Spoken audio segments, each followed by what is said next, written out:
जय हिंद दोस्तों।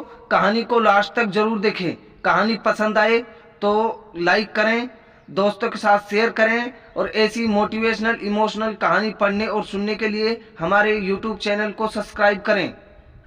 दुनिया में बिना किसी कमाते पुरुष के जीवन बिताना कितना मुश्किल होता है, और ख़ास करके किसी गृहिणी के लिए यह बात कुछ महीनों पहले ही विधवा हुई कमला से बेहतर कौन जान सकता था।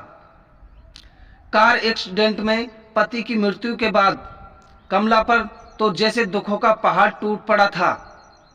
कमला को 2 बेटियां थी जिनका पालन पोषण और पढ़ाई की जिम्मेदारी अब पूरी तरह से उस पर आ चुकी थी। उसके पति की थोड़ी बहुत सेविंग थी जो कुछ ही महीनों में अब शून्य होने को आई थी। भगवान जैसे उसकी कड़ी परीक्षा लेने पर तुला था, क्योंकि ले देकर उसके पास एक ही कमाई का जरिया था जो थी उसकी गाय, पर अब वो भी बीमारी से मर चुकी थी। कमला को दिन रात बस यही चिंता सताने लगी कि अब आगे का गुजारा कैसे होगा, कैसे मैं अपने दोनों बच्चियों को खाना खिला पाऊंगी और कैसे उनको कपड़े लत्ते दिला पाऊंगी या स्कूल भेज पाऊंगी। दिन रात की चिंता में कमला का चेहरा मुरझा रहा था, जो साफ साफ देखा जा सकता था। कमला के कई सारे पड़ोसी थे, मगर वह सिर्फ नाम के थे। किसी ने भी अपना पड़ोसी धर्म नहीं निभाया था। इनमें से एक पड़ोसी टीचर थे जो कमला की परिस्थितियों से भली भांति वाकिफ था। एक दिन इस टीचर ने कमला को अपने पास बुलाया और समझाया, देखो कमला, कुछ दिनों के लिए अगर मैं तुम्हारी मदद कर भी दूं, तब भी इसे से तुम्हारे कोई भला ना हो पाएगा। अगर तुम्हें अपनी परिस्थितियां बदलनी है तो तुम्हें खुद ही इसमें बदलाव लाना पड़ेगा। कमला ने बड़ी निराशा भरी आवाज से पूछा, भला मैं कर ही क्या सकती हूं? मेरे पास तो कोई नौकरी भी नहीं है।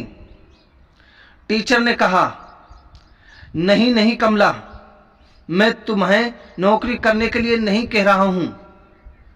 मैं जानता हूं कि तुम्हें कढ़ाई बुनाई का काम बहुत अच्छा करती हो। बस इस काम में अपना मन लगा दो। जितना ज़्यादा कर पाओगी उतना यह काम करो। इसके अलावा तुम बाकी फालतू के खर्चे जैसे कि चाय का खर्चा कम कर दो। इसकी बजाय तुम लोग दलिया का पानी उबालकर पी सकते हो। इसे से चाय से होने वाले नुकसान से भी बचोगे और दलिया का पानी जो सेहत के लिए अच्छा होता है, ये तुम्हें और कई बीमारियों से बचाएगा।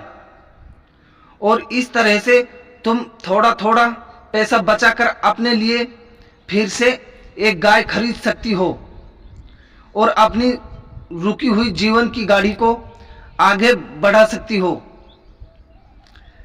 कमला को इस भले शिक्षक की बात में कुछ दम लगा।